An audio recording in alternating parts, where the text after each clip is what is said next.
So I don't know what it is. The realization I'm having, I guess maybe it's sadness, the feeling that I'm having, or maybe I was overly unrealistic or overly optimistic. But I felt like I could connect with people in the dog care, dog training space. So many people that are good with dogs and animals that prefer dogs over humans because of because of the whole disconnect with able and disabled, or normal or atypical, or neurospicy, neurodivergent, or on the spectrum or not on the spectrum, and how that just kind of creates, I don't know, like a disconnect from what all humans really want is the ability to connect and be seen and be heard, feel safe and secure. And so I think part of it is the term fake service dog and the shaming when someone's finally vulnerable enough or wants help or safety enough and put the dots together and realize they can benefit socially, medically, personally, spiritually, whatever, just feel better, do better, have the disabling effect of their situation become less with the presence of a dog that's trained to help them. And people, they want to snicker or sneer or jest or say that's not the way it used to be, or not get with the program, or not understand the ADA, but they want to be well informed in all other areas. So that's what I'm responding. And then so there's two people that I really look up to and admire, and that I consider maybe neurodivergent, or they maybe explain that in their own words. I felt like maybe they're just pretty and attractive, and I'm just trying to feel closer to them by making things up about them. But I felt like in their own words, they admitted that they were either better with dogs than they were with people, or that they were trauma informed or had their own trauma, that they would one's like a board member for a training organization, but she's like shaking the boat, trying to bring some common sense into this like echo chamber. So she's not afraid to like kind of push the limits, but she like advocates for harm reduction, being able to use tools that other people in an organization might never consider using, and she's defending herself and making it clear that she doesn't care what other people think. She's going to do what's right by her. But then on the same note, so she has a disagreement with some of these, falling out, or they have a falling out with her. And there's like this Zach George, like this, like pukingly, like want to be like pacifistic, like kind of like white, cisgendered, woke dude that's like, pro-Palestine and kind of twists scientific reports to his own leaning, and then kind of like demonizes people who crossed the line. And I think she took offense to that. So it's like trying to get your head around these trainer wars, seeing the different personalities involved. I thought when these people saw the misbehaving dog, the aggressive dog, in a dog park where there's not supposed to be aggressive dogs, and when they saw the dude that was saying he had a service dog and was being vulnerable enough to publicly out himself and unmask, that they wouldn't say things like, oh, this guy's demeanor made things worse, he's the problem, or I want to kick that guy in the nuts. Really? So I'm realizing these people that I'm like looking up to, idolizing, that if they met me in real life, they would probably want to kick me in the nuts, and then they would point the finger at me, misunderstand me, say I'm a problem. And that sucks, man. That's a shitty feeling. Anyway, I love you guys. Happy Father's Day. Power to the people. Stick it to the man. Stay together. There's unity. Let's bring it together. Find a way through this stuff, man. Women, people, non-binaries, whatever you're claiming.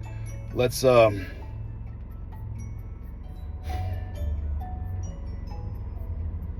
yeah, let's help bend that arc together the right way that it needs to go. And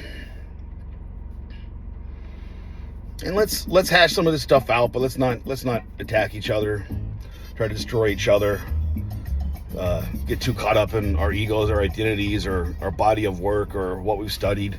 Let's realize that we're all in this together. We're all in the same rock flying through space, and we just have one chance at this. So let's spend it on connection and union, and not so much on divisive and division and shittery, fuckery, blah, blah, blah. I hate doing this shit, but it's got to be said. I'm already regretting filming this, but it's got to be said. And that's not like manic forced speech. That's just like something true, that perspective that needs to be put out there. Represent your tribe, your little people within your other little community. So I'm just trying to stick up for the folks with service dog that have invisible disabilities, that may be triggered in ways that you don't know, maybe dealing with the post-traumatic stress disorder or complex PTSD or autism, or autism like irritability, or just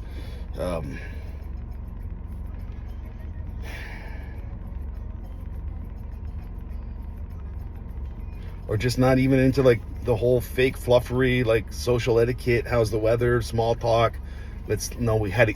Being like knowledgeable or skilled, or even having a desire to want to be able to bullshit with strangers at the dog park, because that's what social etiquette is, or that's what society says is important.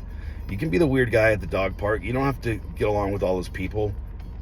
And if those people raise their voice, gang up on you, stick their finger in your face, explain to you things about what you're doing wrong by looking at their dog, and they're ignoring the rules that's on the fence that say what type of dogs and their behavior is allowed, and they're ignoring all that just to, like, I don't know, walk their own line or be the type of people they want to be. Don't be those type of people, man. Those type of people are assholes. Be like the weird guy in the hat in the video. Do your thing with your dog. Your dog's chill. Do no harm, but take no shit. Your dog was attacked, or even if your dog is wanting space and you want space for your dog, and there's a dog that's not there yet socially with their interactions on how to behave. I wouldn't normally say this, man, but if there's ever an excuse to go full on like Caesar Milan and act like that kind of idiot, I think the behavior of those other people kind of warrant that guy's behavior, man. And someone says, oh, he's doing all the things to aggravate and provoke a dog. Maybe he knows that. Maybe that's what he's trying to do, because he can't use his words to talk to the people, because all the white people are together against him as like someone who looks Asian, or maybe speaks a little differently, or has a different cultural mindset. And so he uses malicious compliance. He's like, okay, I can't illustrate to you that this dog is the problem with my words and my behaviors. Let me have this dog show you.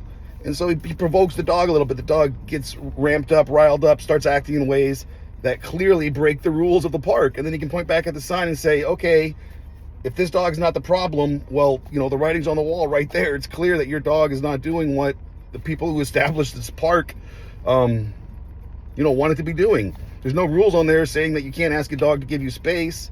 There's no rules in there saying that you can't have different training methods, or use aversive techniques, or use classical techniques versus this new modern science-based techniques. There's no rule in there that says if somebody else's dog attacks your dog and gets aggressive, you have to grab it by the collar and put it on a leash and escort it out. The owner's supposed to do that.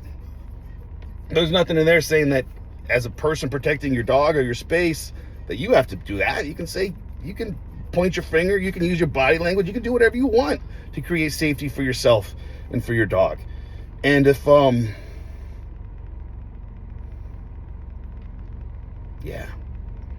don't know, man. Cut the guy some slack. Even if you don't understand it, try to understand it. But I think you understand it. I think we get it. I think if you're watching this stuff, it's because you're either interested in like disability or dog shit.